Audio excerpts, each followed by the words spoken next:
Irmãos, bom dia, graça e paz. Só um instantinho aqui para... Prefiro usar aqui o...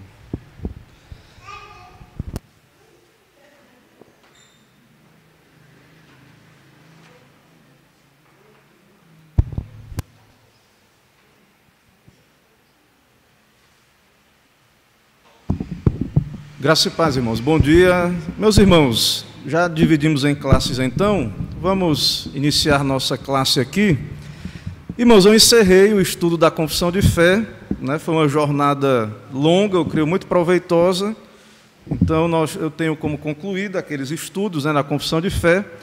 Aos sábados, eu tenho uma classe de catecúmenos, que a gente chama catecúmenos, mas é classe de novos membros. Nessa classe, eu trabalho com irmãos interessados, pessoas que estão chegando na igreja, visitantes, pessoas que você pode indicar essa classe, pode mandar o link. E nessa classe eu trabalho a doutrina da igreja, certo? Nos domingos pela manhã, eu estarei trabalhando, enquanto a gente não organiza, o conselho ele deseja trabalhar com revistas, para facilitar a didática e outros irmãos também estarem ajudando aqui na classe. Enquanto essas revistas não chegam, eu vou trabalhar esse livro aqui. E também, no meu caso, né, nos seus outros irmãos, mesmo seguindo ali um tema, uma temática de alguma revista específica, eu tenho uma bibliografia grande, né, então eu devo estar trazendo esse material extra e tudo. E esse livro aqui é um livro da nossa editora, que eu já até trabalhei, um dos tópicos aqui que nós vamos trabalhar dele, que foi a Páscoa, né? Eu preguei aqui usando esse material também, no período da Páscoa, e esse livro, o nome dele é Encontrei Jesus numa Festa de Israel, é o título do livro. O autor do livro é John Sitteman, e ele faz um apanhado nesse livro aqui de todas as festas do Antigo Testamento, e ele faz uma aplicação cristã, ele aponta para Cristo, porque essas festas elas eram sombras, elas eram tipos, elas se cumpriram em Jesus Cristo, né, o calendário judaico, digamos assim. Então, eu irei trabalhar esse tema. Por que assim, pastor? É um livro que eu tinha comprado, tinha interesse nesse tema, e muitas igrejas têm se judaizado, têm seguido um calendário judaizante. Você vê aqui esse candelabro aqui, judaico, você vê igrejas presbiterianas da nossa denominação mesmo, com candelabros, né, com bandeira de Israel dentro da igreja. E, na verdade, isso não tem nada a ver com as Escrituras, com a nossa confessionalidade. E é muito importante, diante do que está aí, nós, como igreja, termos consciência, né, dessa questão toda. E também tem aplicações cristãs, né? Não tem só questão apologética, não, de combater esse falso uso das festas judaicas, né? Nós vamos ver aqui que tem aplicações para a nossa vida cotidiana, essa questão das festas de Israel, ok? Vamos orar então, mais uma vez, para a gente começar aqui. Oremos ao Senhor. Senhor, eis-nos aqui reunidos nesse momento de escola bíblica, e nós podemos aprender mais de Ti nesse dia. É uma das atividades diante da Tua lei quanto ao dia do Senhor, que nós temos na Tua palavra, na nossa confissão de fé. É uma das atividades que o Senhor nos chama, adoração particular, pública, familiar, também ações de misericórdia, atender necessitados, como vimos aí o caso da evangelização, da instrução de crianças, embora a instrução é algo que pode ser feito no meio da semana, ali como foi visto as matérias, mas naquele caso especificamente era uma assistência de misericórdia para aquelas crianças que estavam ali oprimidas na Revolução Industrial, naquele trabalho de tantas horas e sem possibilidade de ir a uma escola. E o Senhor providenciou ali, naquele caso específico. Nós hoje temos escolas durante a semana e podemos nos concentrar na Bíblia, ó Pai, no dia do Senhor. E por isso estamos aqui com esse propósito de focarmos na instrução da palavra. Por isso pedimos a Ti, fala a cada coração, usa esse estudo preparado esse material que foi designado também para nós, como livro-texto, para essas lições, e que tão somente o Teu nome seja exaltado, ó Pai, o nome de Cristo, que a Tua verdade seja exaltada, bendita, que os corações sejam iluminados, transformados, que venha o Teu reino sobre nós, sobre esta igreja, sobre esta cidade aqui de Alagoinhas, sobre o nosso país. É o que oramos, pedimos em nome de Jesus. Amém. Ok, irmãos, então, encontrei Jesus numa festa de Israel. Nós vamos falar hoje, nessa manhã, sobre uma festa de Israel chamada Festa dos Pães Asmos, certo? Essa festa, ela está em conexão com a Páscoa, mas ela não é a Páscoa lá no Pentateuco, nos 5 primeiros livros de Moisés, no livro da lei. Você vai abrir aí, por gentileza, no livro de Levítico. Deixa eu só confirmar aqui a referência.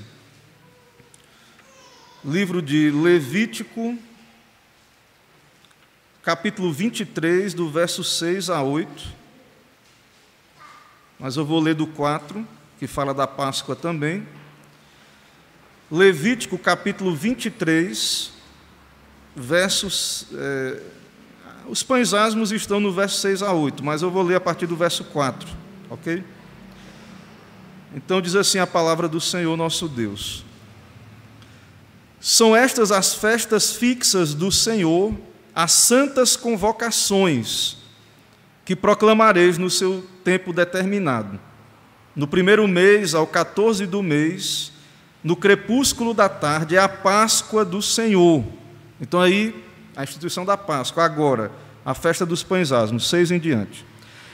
E aos 15 dias deste mês é a festa dos pães asmos do Senhor. 7 dias comereis pães asmos. No primeiro dia tereis santa convocação. Nenhuma obra servil fareis. Mas 7 dias oferecereis oferta queimada ao Senhor. Ao 7º dia haverá santa convocação. Nenhuma obra servil fareis. Certo? Ok, irmãos, então já oramos, vamos então expor aqui o nosso assunto. Então, o Senhor separou o seu povo, nós estamos lendo aí Êxodo, né? Estamos lendo aqui na liturgia, na devocional da escola dominical. Nós temos lido o livro de Êxodo, nós sabemos a história da libertação do povo da terra do Egito, e Deus tira o povo para o culto, para a adoração, para ser o seu povo. E o Senhor revela as suas prescrições a Israel, seus mandamentos, a lei cerimonial, a lei civil. Então, havia os 10 mandamentos, a questão ética, havia o culto, havia as leis civis, né? Assim, quem cometia um crime, alguma coisa, havia as leis ali para que o povo fosse julgado. Então, havia um calendário de várias festas em Israel. Um calendário dado por Deus, né? Por autoridade divina, dentro do cânon judaico, dentro do cânon do Antigo Testamento. Então, a Páscoa é a festa mais conhecida. O Senhor Jesus, nas vésperas de ser morto, ele celebra a Páscoa, né? Ali nas vésperas, como vemos toda a ceia, todo dia que tem, todo culto que tem ceia, a gente lê, né? Sobre o Senhor Jesus. Ele, naquele contexto da festa da Páscoa, ele tira o pão e o vinho e ele estabelece a nova aliança ali, né? E ele é a Páscoa, ele é o Cordeiro, né? Que aquela Páscoa do Antigo Testamento apontava. Então, o Senhor, ele é judeu, né? Então ele cumpriu todas essas festas durante toda a sua vida, inaugurou a nova aliança, etc., tudo aquilo que vemos ali. Então, a Páscoa, ela começava, de acordo com a palavra de Deus, no 14º dia, e em seguida, no 15º, era a festa dos pães asmos. Depois, essas festas foram fundidas, fusão, né? Elas foram unidas. E aí, na época de Jesus, era uma coisa só. Eu vou explicar isso, nós vamos ver isso aqui. Mas quando Deus instituiu, era separado. Tinha a Páscoa, que também tinha pão asmo na Páscoa, mas não era o centro da Páscoa, não era o pão, era o cordeiro. E logo em seguida à Páscoa, havia uma semana que começava com um shabat, um sábado, um dia de descanso com sacrifício e tal. Começava uma semana em que eles iam comer pães asmos, e no último dia dessa festa tinha outro shabat, outra santa convocação, que era um dia de descanso solene e tal, outro shabat. E nesse dia, então, era aquele shabat, né, santa convocação e etc. Então, é diferente Páscoa de festa dos pães asmos, e nós vamos estudar um pouco sobre essa festa dos pães asmos e tentar entendê-la, né, e trazer aplicações para as nossas vidas. Os sábados também, irmãos, não havia só o sétimo dia. Deus criou o mundo em 6 dias, descansou no sétimo e abençoou, e designou esse dia como um dia de descanso, um dia de culto, um dia de santa convocação, onde nenhuma obra servil deveria ser feita. Mas havia um calendário. Então, nesses dias de festa, era Shabat também. É como na tradição reformada, quando haviam dias de ações de graças ou dias de jejum, havia calamidades ou então bênçãos a ser comemoradas, eles separavam um dia para o culto. Então, tinha culto de manhã, de noite, então era um dia. Então, para o judeu lá no Antigo Testamento, esses Shabats eram como o sábado, é como o sétimo dia para eles, certo? Então, o judeu não guardava só um sábado semanal. Ele tinha um sábado toda semana, que era o sétimo dia, e no correr do ano haviam sábados, no plural. Haviam outros feriados, digamos assim. Só que o feriado, entre aspas, né, porque não é como o nosso feriado, que é um dia para nós, para a família, que é bom, né, uma coisa boa, mas era um dia, uma santa convocação.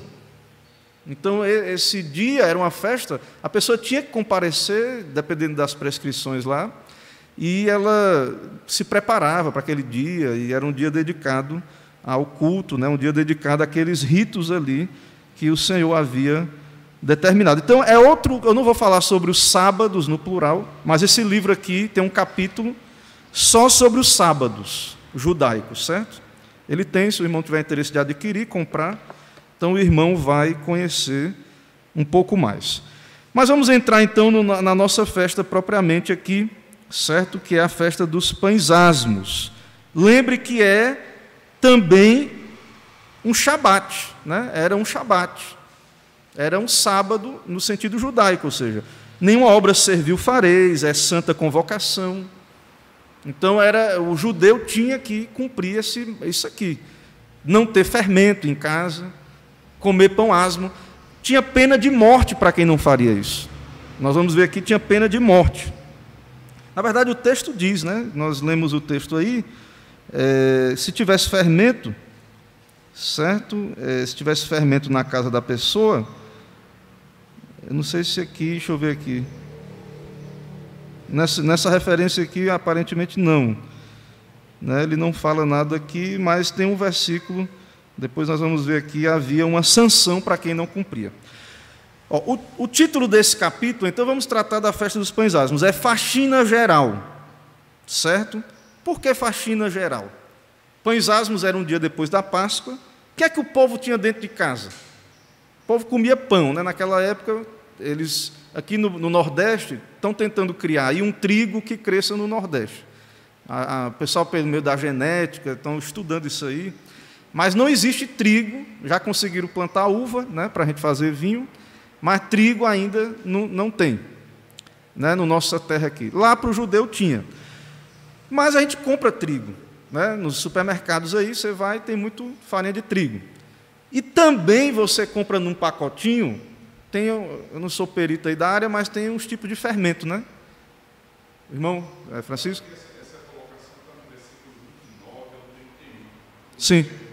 Pode ler, presbítero, meu irmão diácono. O capítulo 23, versículo 29 ao 31. Diz assim: porque toda alma que neste dia se não afligir será eliminada do seu povo. Quem nesse dia fizer alguma obra, a esse eu destruirei do meio do seu povo. Nenhuma obra fareis, é estatuto perpétuo pelas vossas gerações, em todas as vossas moradas. Sim. Então, essas prescrições aí, elas incluíam, eram de fato, haviam sanções. Isso diz o quê? A seriedade, a solenidade. Quando a gente fala assim, irmão, santa convocação, a gente fala assim, é uma santa convocação, é palavra de Deus, é ordenança de Deus, é a lei de Deus, é a vontade de Deus. Então, quem está cumprindo, quem está descumprindo essa santa convocação naquele contexto, estava desobedecendo a Deus. Não era a palavra de Moisés. A mesma coisa hoje. Quando nós entendemos que um ponto bíblico, uma doutrina, algo que é ensinado, é palavra de Deus, então existe bênçãos da obediência e maldições da desobediência, disciplina de Deus. E Paulo chega a falar lá, quando ele fala da ceia, que tinha até gente morrendo na igreja, lá no contexto da ceia, porque não faziam autoexame e estavam em desobediência à palavra de Deus. Eu creio que, se for crente, vai para o céu, mas Deus, ele é um Deus santo, e essa ideia de santa convocação, de solenidade, nós perdemos isso, e a gente não pode jamais perder, porque isso está lá e está no Novo Testamento também, essa ideia. Ok? Vamos seguindo aí. Então, você compra o fermento, certo? Hoje, você compra um pacotinho, tem um fermento biológico, fermento químico. O judeu, o hebreu, ele estava no Egito, e tinha o que lá no Egito também? Pão. E tinha o que lá no Egito? Fermento. E por que faxina? O povo está para sair do Egito, e Deus diz, não coma pão fermentado, jogue fora o fermento. O que é que Deus está dizendo? Não levem fermento. Ou seja, isto que é do Egito vai ficar aí. Faça uma faxina, limpe, saia. Vocês vão sair do Egito, e esse fermento ficará aí, e esse fermento simbolizava a idolatria do Egito, o pecado. Nós vamos ver, à luz do Novo Testamento, Jesus explica o que é o fermento também. Ele fala do fermento dos fariseus. Então, o povo, ele deveria não comer fermento, deixar o fermento ali. Na verdade, eles deviam procurar dentro de casa, nos cantos. Se tivesse um fermento, eles deviam pegar e jogar fora, queimar, e haviam sanções para quem não fizesse isso. Então, não era uma mera brincadeira de procurar se tinha algum pedaço de fermento dentro de casa para poder jogar fora ou queimar, ou algo desse tipo. Então, o fermento naquela época não vinha no pacotinho, o fermento era um levedo borbulhante, uma massa que sobrava da outra preparação, ficava um levedo, uma levedura borbulhante ali, e eles tinham que procurar esse fermento para jogar fora. Então, essa festa é diferente da Páscoa, depois foi unida. Era uma celebração feita em família, em primeiro lugar, como a Páscoa também. Irmãos, a Páscoa começou em família, cada família comendo um cordeiro. Depois virou uma festa nacional em Israel. A mesma coisa a festa dos pães asmos. E qual é a ordem que Deus disse lá e que não deveria ser descumprida com pena até de morte? Havia uma ordem, qual era? Comam pão asmo todo dia. Vocês vão comer pão sem fermento todo dia. Qual era a negativa? O que é que não podia fazer? Ou deveriam fazer, né? Seriamente deveriam fazer. Retirem todo o fermento. Vocês estão saindo do Egito, o povo estava saindo do Egito, tire e jogue fora o fermento. Certo? Não é para ter um mínimo de fermento nas vossas casas, né? nas vossas vidas, né? Ali representado nas vossas casas. Então, eu já falei aí como era o fermento, certo? Ele cita aqui, eu não peguei a referência, mas ele cita, diz assim, o que é que acontecia se permanecesse fermento e a pessoa comesse comida levedada? O que é que ia acontecer? Ela era eliminada do meio do povo, certo? Não sei se eu encontro aqui agora, mas depois a gente faz uma busca aí nas referências e acha. Ok? Então, a pessoa que comia o fermento, ela era limitada. Então, é algo solene, certo? É algo que Deus disse que deveria ter sido feito à risca. Em que contexto isso aconteceu em primeiro lugar? No Êxodo. Isso aconteceu no Êxodo, certo? Então, o que é que o judeu deveria fazer? Crer em Deus, na palavra de Deus, e obedecer retirar o levedo de suas casas. Isso significava o quê? Que eles não levariam nada do Egito. Nada do Egito eles iriam levar. Ou seja, aquele passado escravo, aquelas idolatrias, aquela doutrina do Egito, eles foram influenciados, irmãos, pelo Egito. O judeu passou 400 anos no Egito, tinha deuses pagãos, tinha cultura egípcia. Então, tudo aquilo ali ficou para trás. Eles tinham que se livrar daquele fermento, etc. Eles tinham que fazer isso, certo? Então, por que faxina, como o autor do texto diz aí? Faxina geral. Por que nós pensamos em tempo de faxina? Porque tem que haver um rompimento com o passado. Nós temos experiências, né, na nossa vida, e todos nós, a maioria de nós, alguns têm o privilégio de nascer num lar cristão, ser doutrinados, vir para a igreja todo domingo, né, prestar culto dominicalmente, participar da escola dominical, crescer sendo instruído na palavra de Deus. Mas a maioria de nós, muitas vezes, vem do mundo pagão, não era crente, né, como os judeus que permaneceram no Egito muito tempo. Às vezes a pessoa é de uma família cristã, mas nós vivemos no mundo, temos pecado, e existem influências culturais. Né? Eu estou estudando aí nas quintas-feiras, estudei o liberalismo, vou estudar outras visões políticas. Há cosmovisões aí ao nosso redor, secularismo. Nós estamos no mundo. Todos nós, em alguma medida, fomos salvos do mundo. E há, então, esse fermento do mundo. Esse fermento está aí e ele está dentro de nós. Ele está dentro das nossas casas, sem que a gente, às vezes, talvez perceba, mas ele está lá. Esse fermento, ele está presente. Então, quando Deus nos salva, Ele diz o quê? Vocês vão sair do Egito, vocês não vão levar nada, nem um grama de fermento. Vocês vão escavucar a casa. Ele diz aqui no texto, ele ilustra aqui, vocês lembram que na Páscoa lá, o cordeirinho ficava lá, brincando dentro de casa, tenro, e a criancinha, papai, para que esse cordeiro, né? Esse cordeirinho aqui dentro de casa? Olha, o cordeiro da Páscoa. Né? E para quê? Porque tem que ter sacrifício, sangue, para poder o vingador não matar o primogênito. Então, havia algo didático. Então, ele cita aqui no livro que nessa festa dos pães, eles deixavam lá, espalhado dentro de casa, migalhas, algumas grandes para as crianças menores acharem, isso didaticamente. Algumas migalhas menores escondidas, e aí cada criança, a família toda ia atrás de pegar as migalhas, certo? E aí a criança ia perguntar, mas por que isso? E depois queimavam aquele fermento. E a criança, então, ela ia perguntar, mas por que isso? Então, seria explicado. Nós saímos do Egito, Deus nos tirou do Egito, Ele nos ordenou queimar, jogar fora todo o fermento, que representa a idolatria, o rompimento com o passado.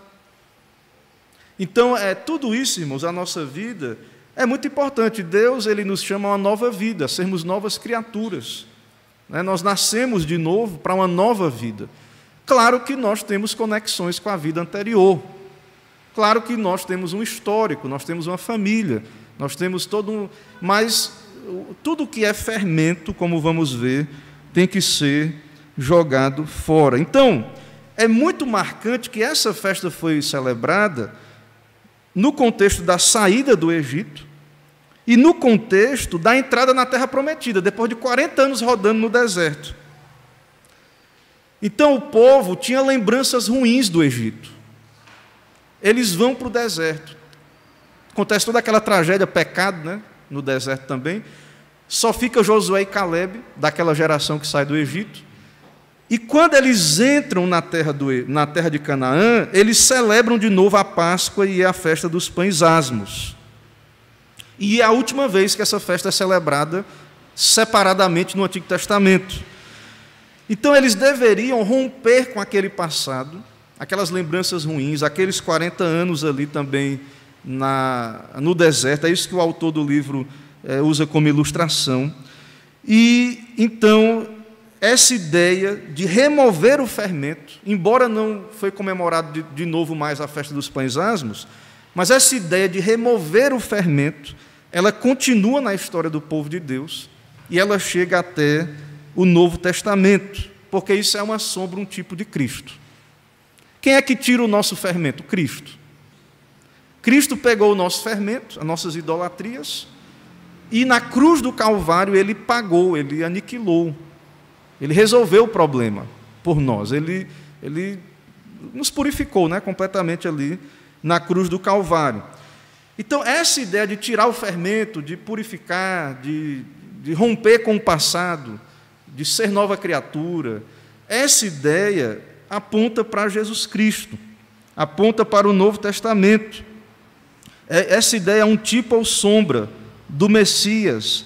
Então, há um aspecto pedagógico na festa dos pães asmos, e que nós, como povo de Deus, você como crente, é verdade, você já é santificado, unido a Cristo, você já tem a fé salvadora, você é justificado, você é santificado, mas você precisa, na santificação, embora há uma obra de Deus, a santificação ela é uma obra que há uma participação divina e humana.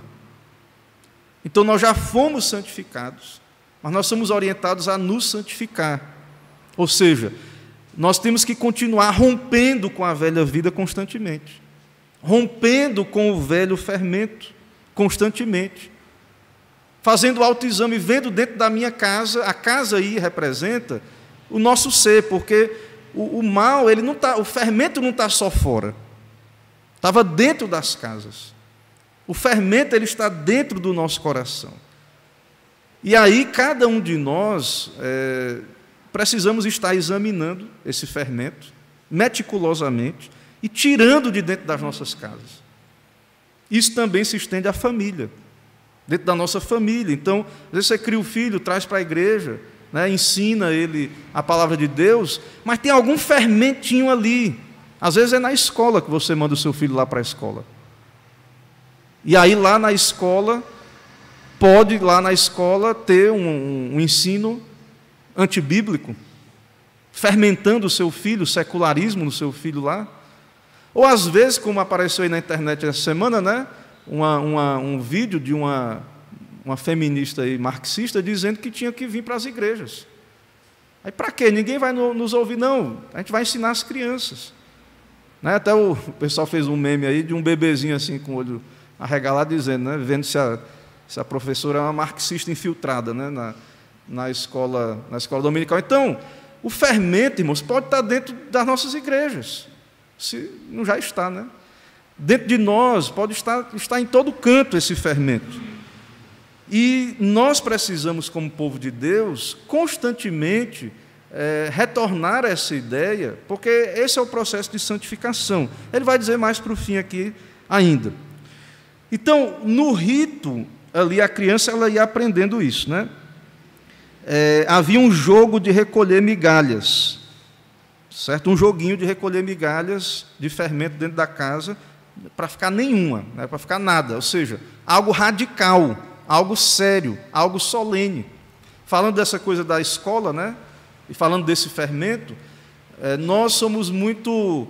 A igreja, irmãos, nós temos um dilema. Aqui ele fala no livro isso, né? Nessa coisa da santificação. Teve momentos que a igreja foi para os mosteiros, né? E isso não foi bom, até os reformadores não concordavam. A igreja, na questão de se santificar, de fugir do fermento do mundo, muitas vezes a igreja ela acabou ficando totalmente fora, né? Em guetos e coisas desse tipo. E a igreja, claro, ela deve ser sal da terra e deve ser luz do mundo. Ao mesmo tempo, muitas vezes, nós somos coniventes demais com alguns fermentos dentro de nós mesmos. Às vezes, algum pecado, né, alguma luxúria, algum sentimento, rancores e alguns sentimentos do velho homem, da velha natureza. Ou até mesmo, como a gente está dizendo aqui, doutrinas. Né? Então, às vezes a gente tolera essas coisas, o fermentinho ali. E o fermento faz o quê? Ele vai crescendo, ele vai se espalhando. Então, o fermento não pode ficar nada. A ideia... pastor, mas ninguém vai ser perfeito aqui, santo. Sim, A gente só vai ser plenamente perfeito e santo no céu, na volta de Cristo, no novo céu e na nova terra. Mas há a ideia de que no que depender de nós, a ordem de Deus é tire o fermento. Purifique, tire o fermento. Qualquer ideologia, qualquer pecado tolerado é um fermento, irmãos, na nossa vida, e que é nós que vamos ter que detectar. Eu não tenho como sondar o coração de ninguém, você não tem como sondar o meu. Quem sabe se tem fermento lá, né, você, com a ajuda do Espírito Santo, você deve orar, tentar detectar esse fermento e tirá-lo, né, completamente com a ajuda de Deus. Não é por mérito ou por obras, mas porque você já é um crente. Se você não for um crente verdadeiro, você não consegue, não é possível fazer isso. Então, baseado no que Cristo já fez na cruz, baseado em quem você é agora em Cristo, você tem condições de fazer esse exame iluminado pelo Espírito Santo, pela palavra, e então retirar esse fermento da sua vida. Certo? Então, o Egito é passado e nós não podemos deixar o seu fermento continuar vivo. O que é que tem acontecido na igreja, irmãos, dos nossos dias? Né? A igreja do Senhor, o que é que está acontecendo?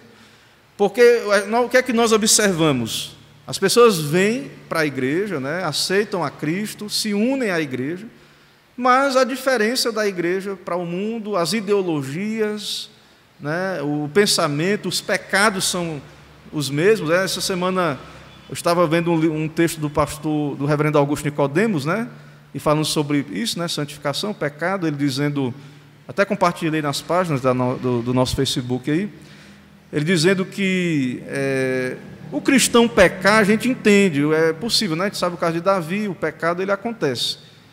Ele estava dizendo assim, mas uma pessoa, anos a fio, sistematicamente, falando mal, perseguindo, imoralidades, ou qualquer tipo, não é que o crente não possa cair em nada disso aí. Ele está falando de uma coisa sistemática, sem anos a fio, sem nenhum grau de arrependimento. E ele, lá no texto dele, né, ele aponta para o caso de falta de conversão mesmo. Né? Ou falta de conversão, uma fé muito fraca, ou uma tolerância que nós temos tido como igreja a esse fermento na nossa vida. Porque esse trabalho, ele é seu particularmente também. Nós pregamos a palavra aqui, nós ensinamos. Você que vai ter que retirar esse fermento da sua casa, eu da minha vida pessoal, da minha família, você da sua, certo? Então, nós vemos na igreja cristã um nível, né, muito triste dessas coisas, de muito fermento. Tem o pastor John MacArthur, ele tem uma teologia, né, que ele prega a salvação pelo senhorio, porque houve uma popularização muito assim, de aceite Jesus, e as pessoas às vezes querem aceitar Jesus como Senhor, como Salvador, por medo do inferno. Né? Aí ele explica nessa teologia dele lá de salvação pelo senhorio, que não tem como você aceitar Jesus como Salvador e não aceitar como Senhor. Porque muita gente vem para a igreja, mas a minha vida continua, como eu falei na quinta-feira, né? O fermento do liberalismo na mente, ou seja, a vida é minha, eu não me submeto a ninguém, não me submeto a Deus. Né? Então, esse individualismo, esse secularismo, continua na vida da igreja, do povo de Deus. Né? Esse legalismo que está dentro das igrejas evangélicas, de alguns pecados, se a pessoa pecar, acabou, ela não tem mais conserto para a vida dela, ela vai viver o resto da vida sendo massacrada no meio cristão, e outros pecados, né, outras quebras dos mandamentos de Deus, anos a fio, como eu disse, sem arrependimento, sem tratativa, e segue de todo jeito, e a pessoa é irmão, é crente, e vai para o céu, e não há arrependimento, não há mudança de vida nenhuma, né? Não há algo visto ali, né, de maneira bem clara na vida da pessoa, em perspectiva de uma mudança real. Então, o nível espiritual das igrejas cai muito. A espiritualidade, a piedade nas igrejas, né, a falta de unidade verdadeira, de perdão verdadeiro, é muito grande. E esse fermento precisa ser extirpado do nosso meio. E isso é um trabalho conjunto, né? A palavra de Deus, mas cada um de nós precisamos fazer isso, porque estamos diante de Deus, um Deus zeloso, e que nos manda fazer isso. Então, tem que ser retirado todo o fermento. O fermento era vivo, né? Um levedo vivo, uma levedura. Ele tem que ser tirado, queimado, eliminado. Por quê? Porque o povo estava saindo do Egito, mas ele estava indo para onde? Terra de Canaã. Tinha o que lá na terra de Canaã? Idolatria também, Baal também. Então você é salvo, mas você não entra ainda no estado eterno, você não entra imediatamente no estado eterno. Você é salvo do inferno, da condenação, mas você continua ainda nessa terra. E se você deixar fermento ainda permanecer, se você continuar com esse fermento, vai acontecer o que aconteceu com o povo de Israel. Eles entraram na terra de Canaã e Deus disse assim: elimine todos esses povos aí, eles já chegou à medida de iniquidade deles, elimine. E eles tiveram pena de eliminar aqueles povos ali. E aí aqueles povos se tornaram tropeço para Israel, eles caíram em idolatria depois. Porque eles, não, deixa aí e tal, deixa esse povo aí, tiveram pena, não foram zelosos. Eles viram o que Deus fez com a idolatria lá no Egito. E eles foram, não foram zelosos quando viram a idolatria lá de Canaã, e Deus disse para eles: elimine esse povo. Então não pode, o zelo do Senhor causou, terror aos habitantes de Canaã. O próprio povo de Canaã, lembra de Raabe? O que aconteceu com Raabe, com Jericó? A notícia do que Deus fez no Egito, irmãos, o Egito era uma potência mundial da época. Hoje é a América, os Estados Unidos, que representa uma grande potência. Era a potência mundial. O Egito ficou aos cacos. Deus ficou só o buraco, o Egito. Nós lemos aqui, até o faraó entrou no mar com seu exército, não sobrou nada. Ou seja, o povo de Israel viu o que Deus fez com o fermento do Egito, com a idolatria. Então, eles não poderiam tolerar aquela idolatria, porque Deus continuaria Deus zeloso. E em Canaã havia idolatria também. Voltar à idolatria é voltar à escravidão dos falsos deuses e submeter-se à sua tirania. Então, nós temos que ter muito cuidado. Todas essas ideologias são autoritárias, são tirânicas. Todas essas ideologias do mundo, que não são baseadas na Bíblia, elas querem nos escravizar. O propósito delas é nos escravizar. E aí, irmãos, nós temos uma perspectiva cristã, nós somos cidadãos dos céus, nós temos a palavra de Deus, então somos cidadãos de dois reinos, mas nós não precisamos do fermento desse mundo. Nós não precisamos. Então, tem coisa boa no liberalismo, no coletivismo, tem alguma coisa. Mas, como cosmovisão, como ideologia, nós não precisamos. Nós temos uma visão cristã do mundo e precisamos, então, eliminar essas coisas que vão querer nos escravizar. Certo? Diga lá, meu irmão, Diácono Francisco.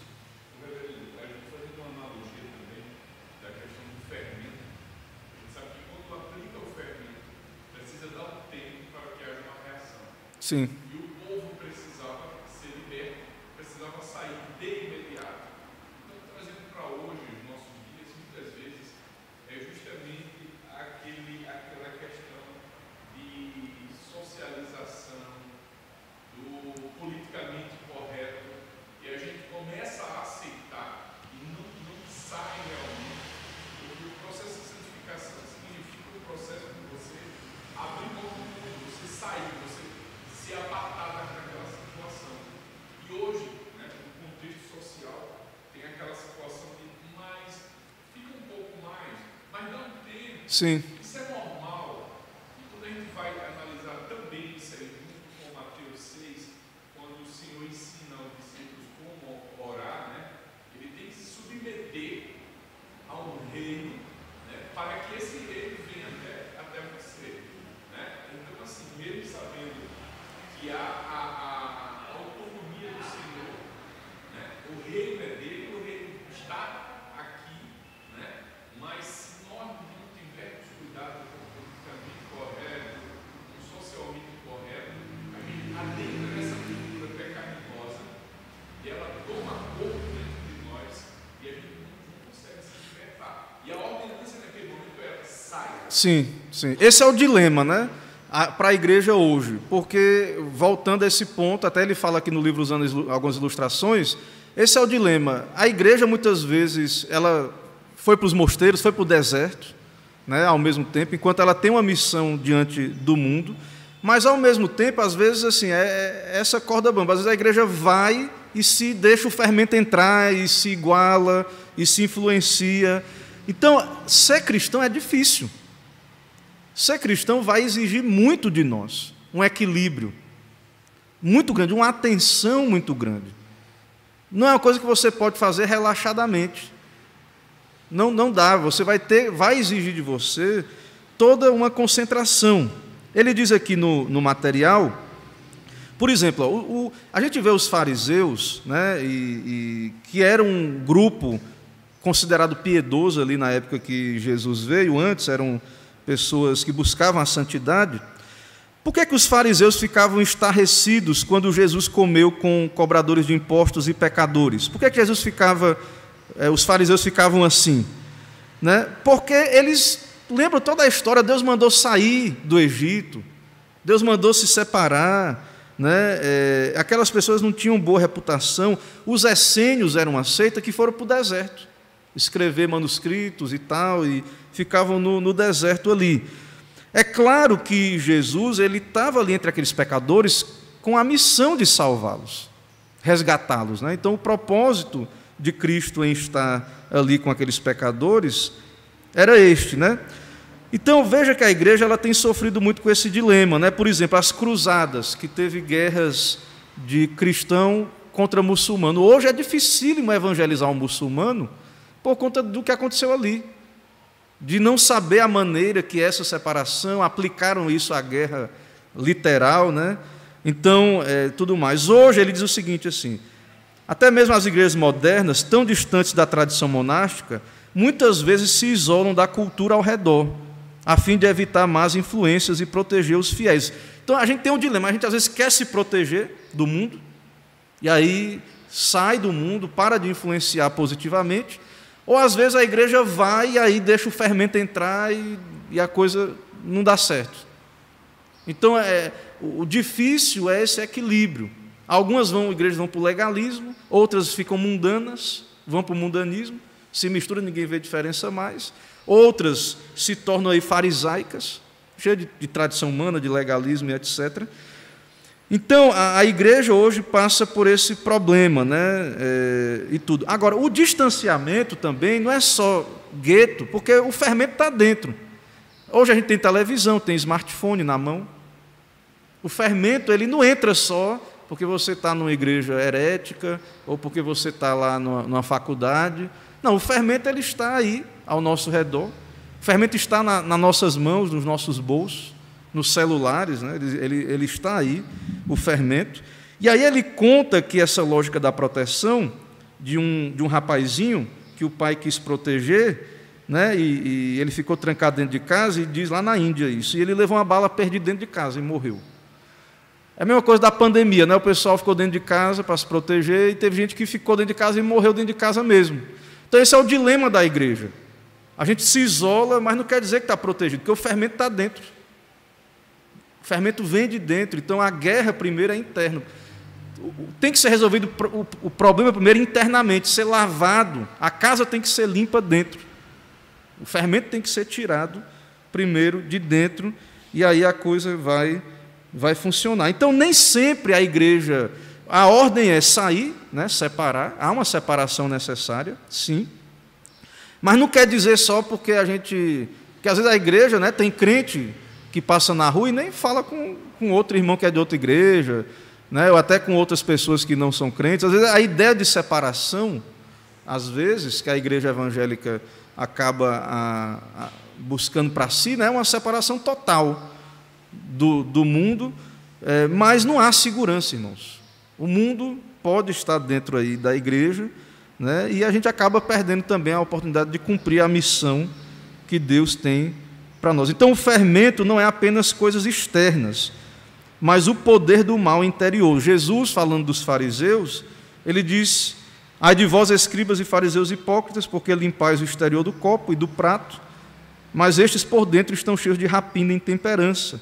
Fariseu cego limpa primeiro o interior do copo, para que também o seu exterior fique limpo. Então, a realidade é que esse fermento, esse mal, ele está dentro. Nós não somos uma tábula rasa, uma folha em branco.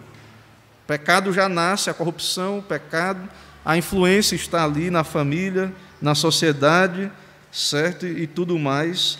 Então, precisamos ter cuidado. Então, diante disso, ele diz aqui também, eu achei interessante, que pessoas cultas, educadas, refinadas por fora, podem ser motivadas por impulsos horrendos. E apenas há uma linha extremamente fina, ou às vezes nenhuma, que o separa do comportamento dos piores elementos. Por quê? Porque o fermento está dentro. É o que Jesus disse.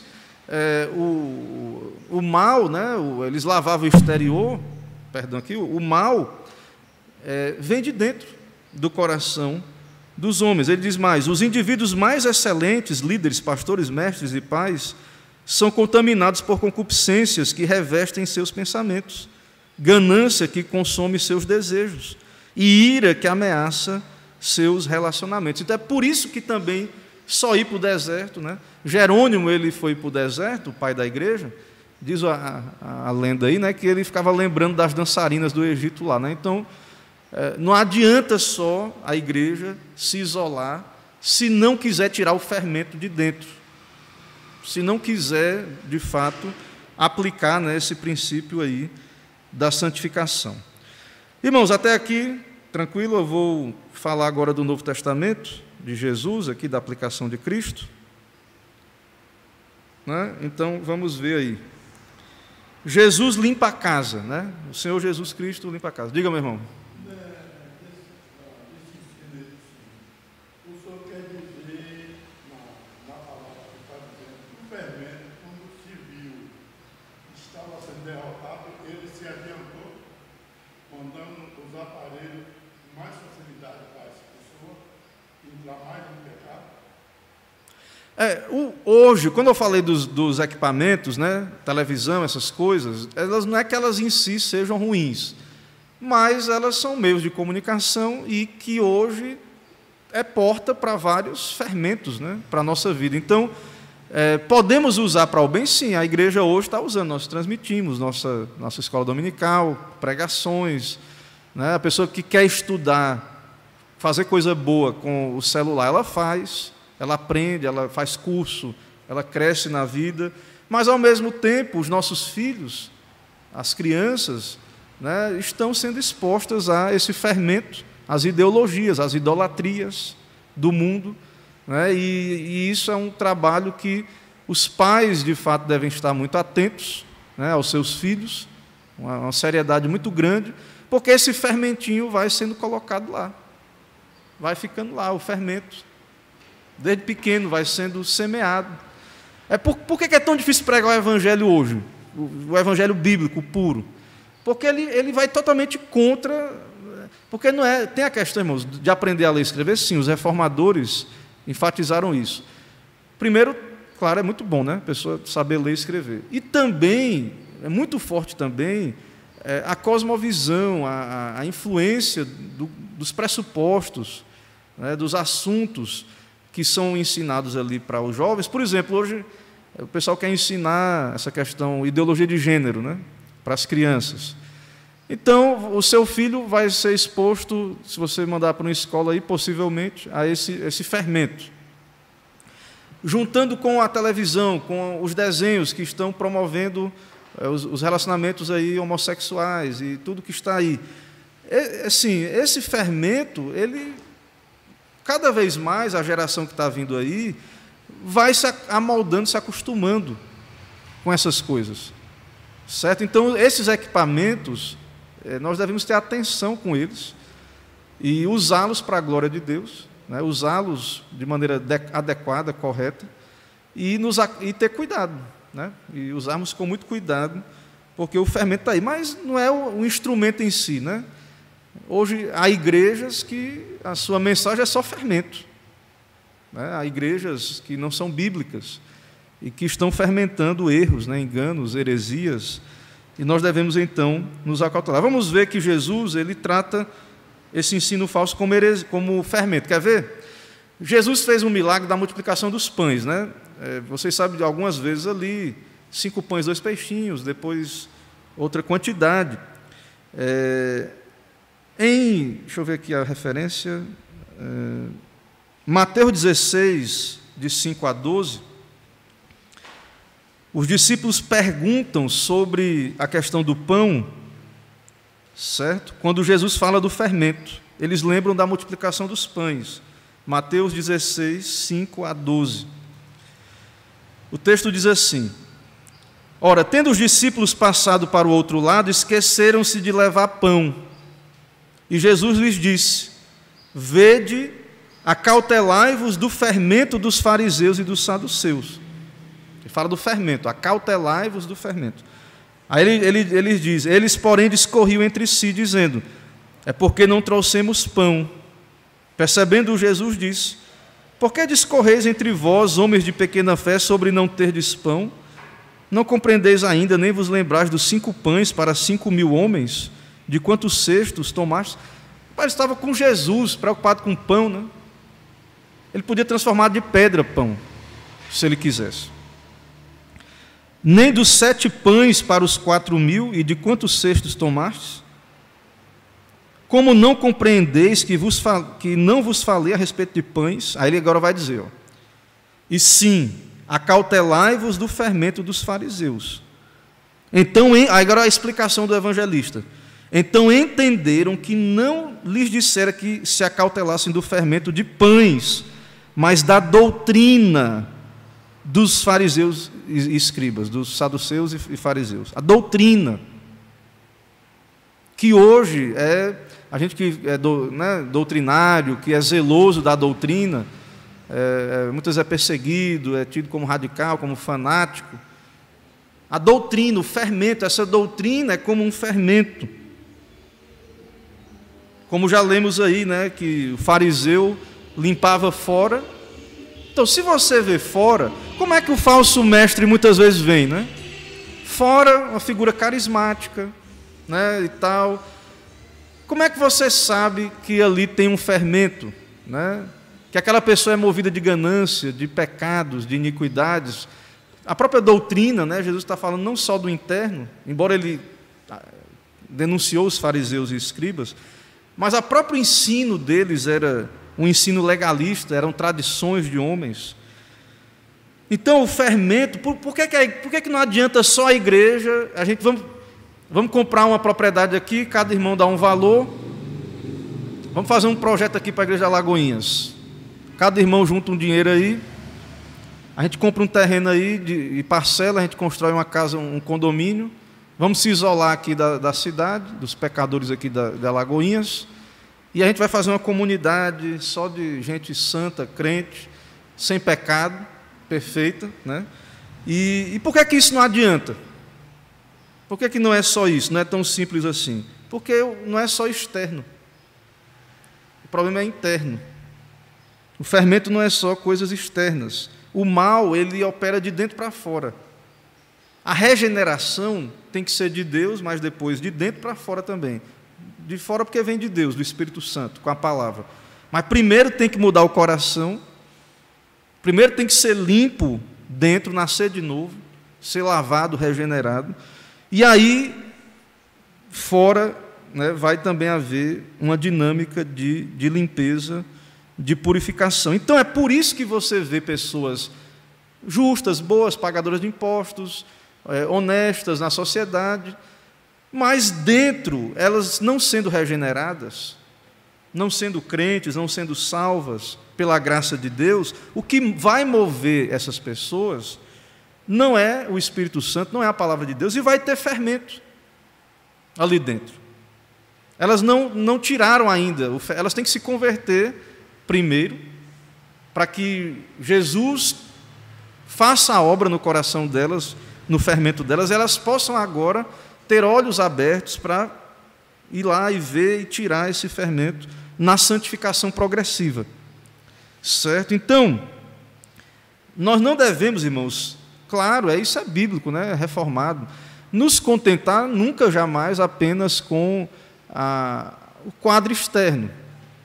Então, a igreja tem crescido, os evangélicos, a igreja presbiteriana está melhorando doutrinariamente, sim, mas Deus sabe, Deus nos sonda, Ele sabe se nós estamos realmente tirando o fermento ou não, fazendo a faxina. Deus conhece os nossos corações. O Senhor sabe se a casa está limpa ou não. Jesus, quando Ele veio, o autor aqui ele tem um argumento que Jesus fez uma limpeza ali no templo, que aponta para isso também. Certo? Jesus foi lá no templo e havia o que no templo? Cambistas. O que eram os cambistas? Gente vendendo, fazendo comércio. Se tinha gente fazendo comércio no templo, é porque as autoridades permitiam. As autoridades judaicas que conheciam a lei de Deus estavam permitindo que a casa de Deus virasse comércio, permitindo que a casa de Deus virasse uma feira, uma baderna. E Jesus, então, ele vai ao templo, pega o azorrague, sai virando as mesas, fazendo aquela limpeza ali, né, que nós sabemos que ele fez ali no templo. Porque o templo representa, irmãos, o corpo de Cristo, claro, é o templo, né, agora, o templo apontava para Cristo, mas naquele contexto da antiga aliança era o lugar da presença de Deus, era o lugar do culto, da comunhão de Deus com o seu povo. E estava cheio de fermento ali dentro, cheio de venda, cheio de coisas antibíblicas, de doutrinas dos escribas e fariseus, de tradições que tinham que ser extirpadas. Jesus falou várias vezes, vocês me adoram em vão, vocês trocam a palavra de Deus por tradições, doutrinas de homens. Então esse é um grande problema que está na Bíblia, e é o grande desafio para a igreja hoje, para a igreja cristã. Eu vejo muitos irmãos zelosos querendo ver o crescimento da igreja. A gente fica mordido, né? A gente tem igreja bíblica, prega o evangelho, as nossas igrejas são pequenas, e vejo muitos irmãos aí, pastores, presbíteros, não, a gente tem que ver o que está acontecendo, será que é porque nossos templos são pequenos, e vamos comprar um terreno maior, e vamos construir uma igreja grande, que o povo vai vir porque a igreja é grande, mas não querem tirar o fermento, irmãos. O fermento está lá. Não querem fazer esse exercício. E aí eu pergunto, o que é que adianta, né, a gente ter, se um dia, se Deus quiser, nós temos aqui em Alagoinhas, a Igreja Presbiteriana Betel de Alagoinhas, vamos comprar um terreno, construir um templo para 3, 4, 5 mil pessoas, e dentro da igreja estiver lá o fermento, os cambistas, o comércio, o engano, se não for o verdadeiro evangelho a ser pregado ali, isso é só nos iludir. Então a igreja do Senhor, nós estamos num momento crítico da história do mundo, da história do Brasil, da nação, momento de que as ideologias, o mal aí, os sistemas aí do mundo querem nos tiranizar, escravizar. Enquanto isso a gente está querendo usar as próprias armas do mundo, o próprio pensamento do mundo, para poder emplacar projetos de poder humanos, né? Muitas vezes sacrificando o povo para construir elefantes brancos, né? Grandes elefantes brancos aí, muitas vezes, né? Em alguns casos. Não sou contra Spurgeon, Deus abençoe, ele tinha um templo grande, né? Ele pregava o verdadeiro evangelho, mas o problema é que para chegar lá, eu acredito que precisa ser de maneira bíblica, correta, como aconteceu com homens de Deus no passado, e que nós, como igreja, precisamos parar para considerar isso. Então, Jesus, ele veio para limpar a casa, né? Ele expulsou os cambistas. Nós hoje também precisamos vasculhar a nossa casa, entre aspas, nosso coração. Ele diz aqui que isso não parece boa nova, né? Parece, quando a gente prega, pregação reformada puritana, é muito voltada para o autoexame, o povo não gosta disso. Uma vez eu vendia livros lá em Teresina, na biblioteca da igreja, um irmão juiz, ele me procurou, uma igreja que tinha vários irmãos de classe alta, um irmão era juiz, ele e a mulher, 2 juízes. Esse pastor aqui, ele é muito incisivo, né, meu irmão? Porque o Dr. Lloyd Jones, né, nos seus sermões lá, o seu livro, ele, muito autoexame e tal, e aí ele diz aqui, né, ele fala que isso não parece hoje uma boa nova. Ficar nos examinando, vendo essas coisas na nossa casa, essas coisas dão trabalho, né, para nós, é uma cirurgia, o bisturi tem que cortar, ir profundo. Tem doenças, irmãos, câncer, algumas doenças, que o pessoal tem tratamento aí, que tem que ferir para curar. Ele diz aqui, esse pastor, ele teve câncer, leucemia, o John Sittem. Ele cita aqui que o médico disse para ele, você vai quase morrer para poder você ficar bom. Ele teve lá um tipo de leucemia, ele disse, você vai ter quase morrer. Ele disse que ele via lá as taxas do sangue dele caindo, ele viu a morte mesmo. E depois ficou curado. A partir daquele tratamento, ele foi curado, porque o corpo dele precisava ser limpo das células cancerígenas. Porque o câncer, leucemia, não é um tumor só que arranca e pronto, não. Ele é um câncer que está no corpo todo, é sistêmico. Então, ele teve que tomar aquelas substâncias da quimioterapia para tentar matar as células do corpo todo, né, que estavam espalhadas. Então, a limpeza precisou ser feita, e para isso ele quase morreu, né, quando ele recebeu essa notícia aí de que estava com essa enfermidade.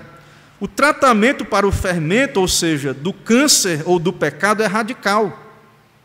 Então, o grande problema é que isso é puritanismo hoje.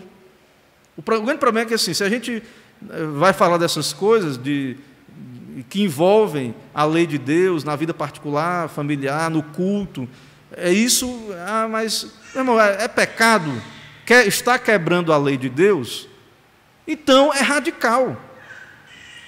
Né? Jesus comeu com os pecadores, mas ele estava ali pregando o evangelho para que eles se arrependessem. Para fazer parte da aliança, eles tiveram que se arrepender. É radical, tem que haver conversão. Então, será que isso é boa nova mesmo? Porque ficar se avaliando, né? O pessoal diz, esse negócio de reformado, puritano, fica se avaliando e tudo mais, essa minuciosa avaliação, renúncia radical. Né? Você dizer, não, isso aqui eu não assisto mais. Eu até acho engraçado esse comediante, mas ele blasfema de Deus. Esse cidadão, ele fala imoralidades, né? E tudo. Essa coisa de sermos radicais, a gente acha que isso é brincadeira, isso é uma coisa do passado, de pessoas. Não, irmãos, a igreja do Senhor, esse equilíbrio, né? Nós não vamos ter como sair do mundo, não é o propósito de Deus, porque nós somos santos do mundo, sal da terra, luz do mundo, mas, ao mesmo tempo, nós temos que ser um povo santo. E há um certo radicalismo aí, uma seriedade em tirar o fermento. Então, a festa dos pães asmos, ela é uma festa, apesar de toda essa coisa de se examinar, dessa tristeza aí, por um lado, né, de ver os defeitos que nós temos, mas porque Jesus morreu e Ele pagou o preço do nosso pecado, Ele levou o nosso fermento. E por causa disso, crendo em Cristo e estando nele, nós podemos agora também tirar o fermento da nossa vida pela santificação. Certo? Então, esse justificado, ele vai concluir aqui o capítulo, né, mostrando como é que a gente vai fazer isso agora. Certo? Então, o raciocínio é mais ou menos assim. Você já morreu com Cristo, isso é uma realidade, e agora você vai fazer o que ele diz aqui, ó, o seguinte, ele diz o seguinte, ele cita aqui, lançai fora o velho fermento. Vamos ver lá, interessante esse versículo, é 1 Coríntios 5:7. Novo Testamento, falando de fermento. 1 Coríntios, capítulo 5, verso 7. Fala da Páscoa, né, esse texto, e tudo mais também. Vamos ler a partir do 6 aí, 1 Coríntios 5, 6. Porque Cristo, quando nós ainda éramos fracos, morreu a seu tempo pelos ímpios.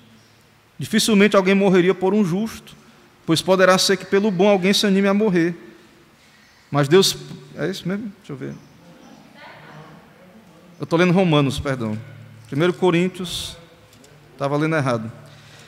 1 Coríntios 5, 7. Isso, vamos ler a partir do verso 6 aí. Não é boa a vossa jactância. Não sabeis que um pouco de fermento leveda a massa toda? Veja aí, ó. A igreja de Corinto estava orgulhosa. Tinham dons e tal.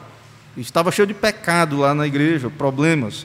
Diz, não é boa a vossa jactância, Paulo diz. Não sabeis que um pouco de fermento leveda a massa toda. Aí ele diz agora, lançai fora o velho fermento, para que sejais nova massa, como sois, de fato, sem fermento. Porque também Cristo, nosso Cordeiro Pascal, foi imolado. Por que Paulo pode dizer assim, lance fora o velho fermento? Porque eles eram crentes, irmãos. Aos santos da igreja que estão em Corinto. Então, você como crente, você pode fazer isso. Com a graça de Deus, com a ajuda de Deus. Mas você vai ter que fazer essa parte na santificação. Então, talvez explique o problema das nossas igrejas, porque talvez explique ou falta de conversão, como o doutor Augusto disse, ou então fé fraca, e muita gente que não quer fazer isso que Paulo está dizendo. A igreja pode ser que ela esteja jactanciosa, aqui na igreja de Corinto. E Paulo está dizendo aí, a palavra de Deus, Deus está dizendo para nós, lançai fora o velho fermento. Agora a questão é, vamos querer fazer isso? É radical. Né? Vamos ser conhecidos como uma igreja puritana, não sei o quê, radical e tal, e que quer ser melhor do que as outras, e que todo mundo faz, e a nossa igreja não faz, lá em casa não faz. Qualquer coisa que você for fazer que ninguém faz, tá essa coisa aí da dieta, né? Aí, você agora acha que é tudo, não quer comer o que todo mundo come, acha que é melhor do que os outros. Tudo isso gera isso, irmãos. A diferença, né? Quando você decide algo, né? Quando você abraça, né? uma perspectiva para a sua vida. Certo, irmãos? Acho que o tempo já foi, né? Pronto, então, eu quero concluir dizendo isso, né? Esse é o desafio para nós. Precisamos purificar a nossa vida, né? Há um significado profundo do fermento.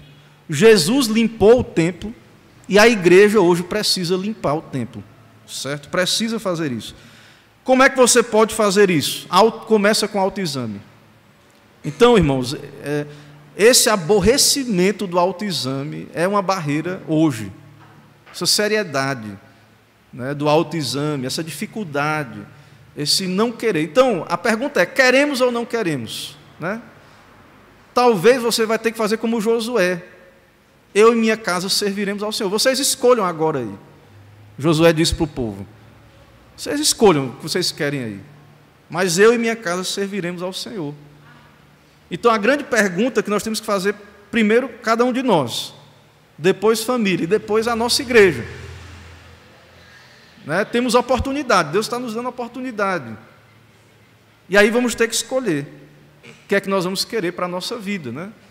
E aí, cada um é livre, né, em Deus, não liberdade autônoma, né, não que toda a vontade de Deus sempre se cumpre, mas temos uma liberdade para tomar as nossas decisões. Irmãos, vamos orar, vamos concluir orando. Senhor, nós te bendizemos por poder considerar neste assunto tão pertinente e tão confrontador, ó Pai, para nós, baseado na Tua Palavra, aplicações tão coerentes, dignas, ó Deus, nos ilumina, se são bíblicas, nos dá a tomar uma postura, uma posição, e que seja o Teu Espírito com a Palavra a nos convencer, ó Pai. Perdoa os pecados, venha o teu reino sobre nós, sobre esta igreja. É o que oramos, pedimos em nome de Cristo. Amém. Irmãos, vamos em paz. Sim, irmãos, sábado estaremos na Praça Rui Barbosa. Nós temos aí ao PH, mas é para toda a igreja. Temos aí mais de 50 coletes que o nosso irmão Raimundão trouxe para nós. Eu pedi uma caixa de Bíblia e Biblinha, mas não chegou ainda, possivelmente vai chegar. Então nós vamos distribuir esse material, falar do Evangelho, falar também, nos apresentar como igreja presbiteriana, e vai ter um momento que nós vamos nos reunir e vai ter uma pregação. Eu estarei pregando o Evangelho ali na praça, um trabalho evangelístico e tudo, e convidando as pessoas para conhecer a nossa igreja, vir aqui à nossa igreja local. Irmão Francisco. Nós temos a visita do irmão Adonias, da Igreja Presbiteriana de Periperi. Muito bem-vindo, meu irmão. Adonias, é isso?